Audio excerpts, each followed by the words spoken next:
आऊज़ु बिल्लाहि मिनश्शैतानिर्रजीम बिस्मिल्लाहिर्रहमानिर्रहीम। मुहम्मद सल्लल्लाहु अलैहि वसल्लम तुम्हारे मर्दों में से किसी के बाप नहीं, लेकिन वो अल्लाह के रसूल हैं और सब अंबिया के आखिर में सिलसिला नबुव्वत ख़त्म करने वाले हैं, और अल्लाह हर चीज़ का खूब इल्म रखने वाला है। ए ईमान वालों, तुम अल्लाह का कसरत से ज़िक्र किया करो और सुबह और शाम उसकी तस्बीह किया करो। वही है जो तुम पर रहमत भेजता है और उसके फरिश्ते भी, ताकि तुम्हें अंधेरों से निकाल कर रोशनी की तरफ ले जाए, और वो मोमिनों पर बड़ी मेहरबानी फरमाने वाला है।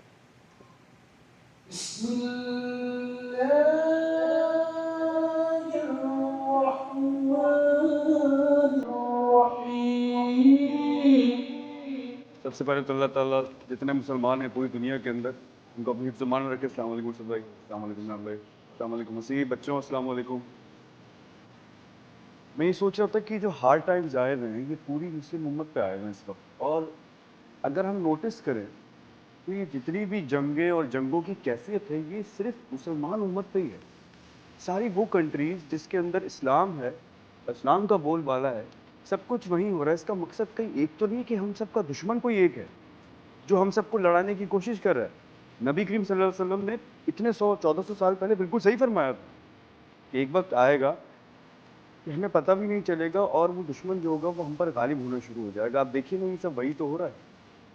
बस अल्लाह ताला हम सबको अपनी हिफ्ज़ो मान में रखे, अल्लाह ताला आपकी फैमिली को हिफ्ज़ो मान में रखे।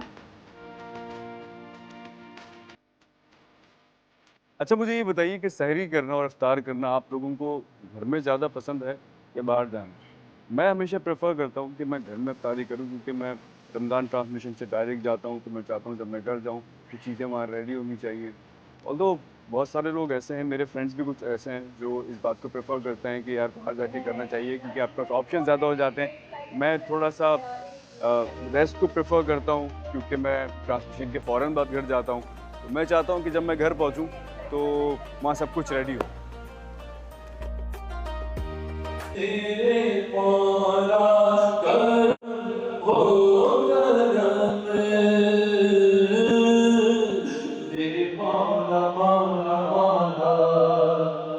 शरिया भाई, आपकी फर्स्ट रोज़ा मेमोरी क्या है? जब पहला रोज़ा रखा था आप कितनी एज के थे?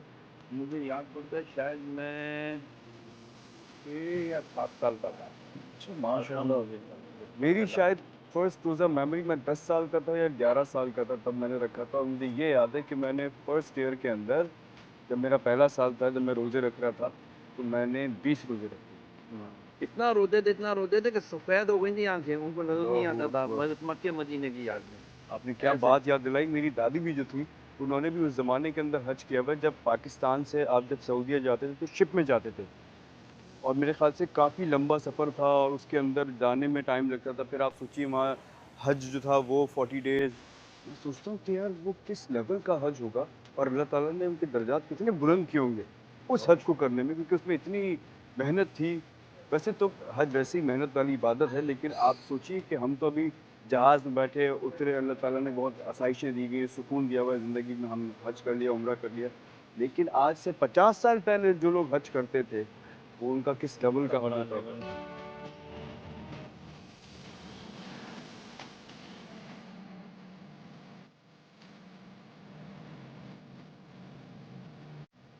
अस्सलाम वालेकुम। यार वो मैं ये पूछने आया था कि कल जो इफ्तार में पराठे बने थे वहाँ पर, वो कहीं गायब हो गए थे।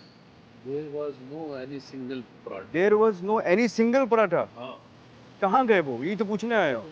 मैंने देखा ही ये पराठा नहीं। मुझे तो किसी ने वहाँ से बताया यार, मैंने कहा यार पराठे खत्म हो गए कहाँ? मैंने कहा वो किसी साहब, कोई साहब है वहाँ पर, वो उन्होंने रखवा लिया अपने लिए।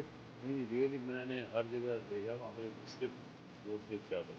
वो ये बड़े वो खा गए आप? वो मैं खाया। मैं पूछवाना ये चाह रहा था कि दही बड़े जो खत्म हुए वो एक्चुअली आपने खाए मार। दोनों थोड़े से हाँ। पाकिस्तान लोग आ रहे थे, लेकिन माशाल्लाह आपने जो बताया आप रोजे कैसे जा रहे हैं? जबरदस्त जा रहे हैं। दुआ में याद रखा हुआ है आपने? सब जगह आमीन आमीन, ये तो सब दुआ है यार। एक बार फिर से अस्सलाम वालेकुम। कैसी हैं? हमारा सिर्फ एक ही दिल चाहता था, ये तो हम कपड़े ईद पे ही पहने, लेकिन ईद जल्दी इसलिए आ जाए कि उस दिन हमें ईद ही मिलनी है, हम उसका इंतजार करते हैं।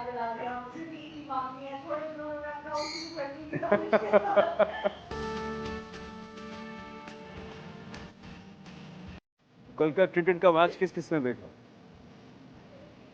पाकिस्तान की अच्छी कोशिश थी बहुत, लेकिन मुझे लगता है still long way to go. हमें अभी बहुत ज़्यादा मेहनत करनी होगी। प्रेशर सिचुएशंस जो होती हैं उससे कैसे निकला जाता है, मेरे ख्याल से हमारे प्लेयर्स को भी वो सीखने की बहुत ज़रूरत है और लगेगा टाइम।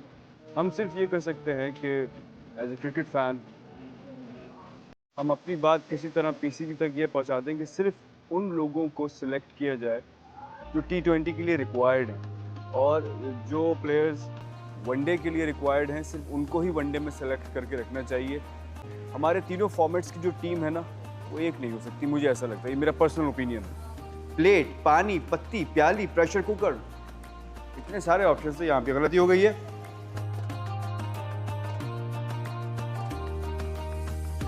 डीडी परफ्यूम्स पे है चांद रात तक फ्लैट 50% ऑफ, और जो परफ्यूम्स आउट ऑफ स्टॉक हुए थे वो सारे रीस्टॉक हो गए। Go get your favourite perfume as soon as you can, क्योंकि 25 ऑफ रमजान तक पार्सल जो हैं वो डिस्पैच होते हैं, उसके बाद नहीं होते हैं। फिर जो आप 25 ऑफ रमजान के बाद जो भी चीज़ आप ऑर्डर करेंगे वो आपको ईद के बाद मिलेगी, इसलिए जल्दी कीजिए।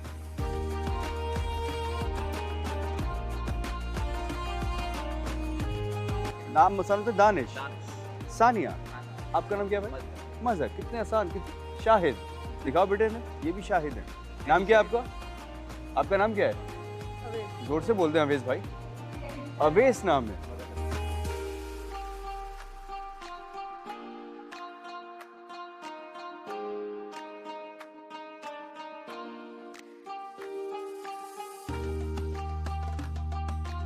कोई दूर पे क्यों बुलाया? ये मेरा पॉइंट यही था ना कि कुछ ऐसा करवाता है, ऐसी जगह बुला के, कुछ कनेक्शन है गार के साथ। तो वही है ना असल खिदमत। ये जो उलमा कराम का सेगमेंट होता है हमारे यहाँ, महफिल उलमा, ये मेरा फेवरेट है, क्योंकि इसमें बहुत सारे क्वेश्चंस ऐसे होते हैं जो बाज़ हमारे जहनों में होते हैं और हम पूछ नहीं पाते, मौका नहीं मिलता है, तो वो सवालात भी हम इनसे कर लेते हैं।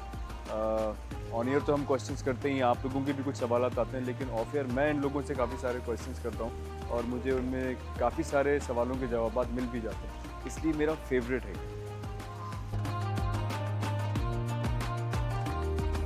अच्छा हाँ, एक बात तो मैंने आप लोगों से पूछी ही नहीं, हमराही का जो नया टीज़र आया है वो आप लोगों को कैसा लगा, मुझे कमेंट्स में बताइए।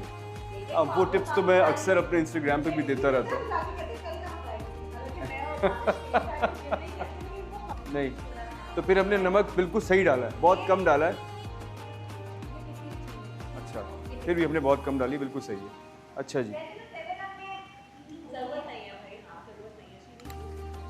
वैसे रमज़ान में जिम का रूटीन क्या होता है आप लोगों का? जहाँ तक ताल्लुक़ मुझसे है तो मैं रात में जाता हूँ, अराउंड 10:30 10:15 इस दौरान जाता हूँ। रश बहुत होता है जिम के अंदर, लेकिन उससे फ़ायदा ये होता है कि ऑलरेडी बॉडी जो है वो सारा दिन जो है वो थोड़ी थक जाती है, आपकी एग्जॉस्ट हो जाती है। फिर जब आप जिम करते हो तो आपको नींद फ़ौरन आती है और बहुत अच्छी आती है। फिर आप सहरी में उठते हो, सहरी आपने की, उसके बाद आपने थोड़ी सी इबादत की, इबादत के बाद फिर आप दोबारा सो गए, और ट्रांसमिशन हमारी 2 बजे से लाइव होती है, तो हमें थोड़ा ज़्यादा जल्दी उठना होता है, समझिए 11:30 12 बजे तक रेडी होकर फिर यहाँ पर आना होता है।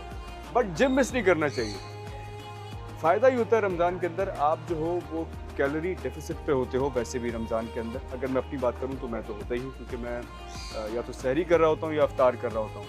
तो मेरे लिए एक एडवांटेज ये होता है कि जब मैं कैलोरी डेफिसिट पे हूँ और उसके बाद मैं वर्कआउट भी कर रहा हूँ, तो अगर मुझे थोड़ा सा मसल अपना क्लियर करना है तो उसके लिए रमज़ान मुझे लगता है कि मेरे लिए बड़ा फेवरेबल होता है और मुझे इससे बड़ा फ़र्क पड़ता है। इसलिए मैं रमज़ान में, वैसे तो मैं सारा साल ही जो है वो अपना वर्कआउट जो है वो नहीं छोड़ता हूँ, बट मेक श्योर करता हूँ कि रमज़ान के अंदर जो मेरा रूटीन है ना वो बिल्कुल परफेक्ट है। आप लोगों का क्या ख्याल है? आप लोग मुझे कमेंट्स में बताइए कि आप में से कौन कौन जिम रेगुलरली जाता है।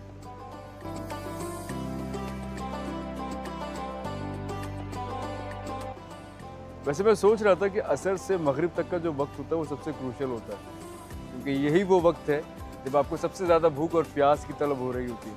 अच्छा, जब हम छोटे थे तो हम क्या करते थे, असर पड़ने के बाद बाहर क्रिकेट खेलने चले जाया करते थे, ये सोच के कि शायद यार वक्त जो है ना वो जल्दी गुजर जाएगा इस तरह खेल के, लेकिन उस 1 या 1.5 घंटे के दौरान आपका स्टेमिना तो अच्छा होता ही था, क्योंकि आप सारा दिन रोज़ा रखे हुए होते थे, और उसके बाद भी आप जो है आपका इंड्योरेंस लेवल इतना ज़्यादा होता था कि आप खेल लिया करते थे, लेकिन आपको लत पता जाता था उस 1-1.5 घंटे के अंदर। मैंने बड़ा एंजॉय किया अपना वो सारा टाइम, अल्हम्दुलिल्लाह आज भी करता हूँ, लेकिन मैं क्रिकेट को मिस करता हूँ। वक्त दुआ है जो दीन बड़ी शान से निकला था वतन से, वक्त दुआ है। सुभान अल्लाह। अच्छा, मैं स्क्रिप्ट्स वगैरह सारे जो मेरे पास आते हैं वो पढ़ता हूँ, कहानियाँ भी पढ़ता हूँ, सुनता भी हूँ। उसके बावजूद भी मैं आपको एक बात आज कह रहा हूँ, हमराही का जो स्क्रिप्ट है, जो इसकी कहानी है, वो इतनी मुख्तलिफ है कि जब मैंने फ़र्स्ट टाइम ये पढ़ी थी तो मैं हैरान रह गया था कि किसी ने इस लेवल की कहानी कैसे लिखी है। ये बात आप लोग उस वक्त रियलाइज़ करेंगे जब आप शुरू से लेकर आखिर तक इसकी सारी एपिसोड्स देख लेंगे।